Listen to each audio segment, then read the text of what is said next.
ഇതാ ഇതേ രീതിയിൽ പാഴായ ഉള്ളി പാവിറ്റ് മുളപ്പിച്ചെടുത്താണ് നമ്മളിത് മുന്നേ.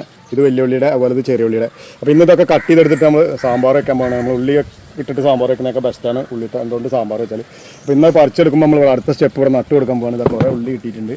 ഇതേ രീതിയിലാണ് നമ്മൾ അന്ന് നട്ടത്. ഇതാ അറിയാത്തവർക്ക് വേണ്ടിയിട്ടാണ്. പറ്റ പാളായതാണ്, പക്ഷെ എന്നാൽ മുള പൊട്ടിയിട്ടുണ്ട്. അപ്പോൾ ഇത്തരത്തിൽ പാവി കൊടുത്തതിന് ശേഷം വളരെ സിമ്പിളായിട്ട് അതേ രീതിയിൽ മണ്ണിൽ വെച്ച് കൊടുക്കുക. അപ്പോൾ മുളച്ച് വരും. ഇത്രയും വിത്ത് പാവിയിട്ടുണ്ട്, ഇത്രയും ഉള്ളി പാവിയിട്ടുണ്ട്. ഇനി നമ്മൾ വീണ്ടും അതിന് മീതെ കുറേശ്ശെ മണ്ണ് ഇങ്ങനെ ഗ്യാപ്പിലിട്ട് ഫില്ല് ചെയ്ത് കൊടുക്കണം. മൊത്തത്തിൽ ഉള്ളി മൂടി വെക്കണില്ല, മുളഭാഗം പുറത്തേക്ക് കാണാൻ തരത്തിൽ മണ്ണും കമ്പോസ്റ്റൊക്കെ ഇട്ട് കൊടുക്കുന്നുണ്ട്.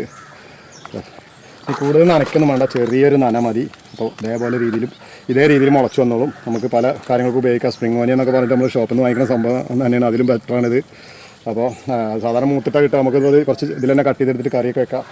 വളരെ ചെറിയൊരു നന മതി. ഇതേ രീതിയിൽ ഇനി എപ്പോഴും നനച്ചു കൊടുക്കൊന്നും വേണ്ട. നന്നായിട്ട് ഈർപ്പം വിടുമ്പോൾ മാത്രം ഒന്ന് ചെറുതായിട്ട് വെള്ളം തെളിക്കി കൊടുക്കുക. ഇതേ രീതിയിൽ നമുക്ക് ഉള്ളിത്തണ്ട് ഉണ്ടായി കിട്ടും. അപ്പോൾ സംഭവം അടിപൊളിയല്ലേ? വീഡിയോ ഇഷ്ടപ്പെട്ടാൽ ലൈക്ക് ചെയ്യട്ടോ. ബൈ.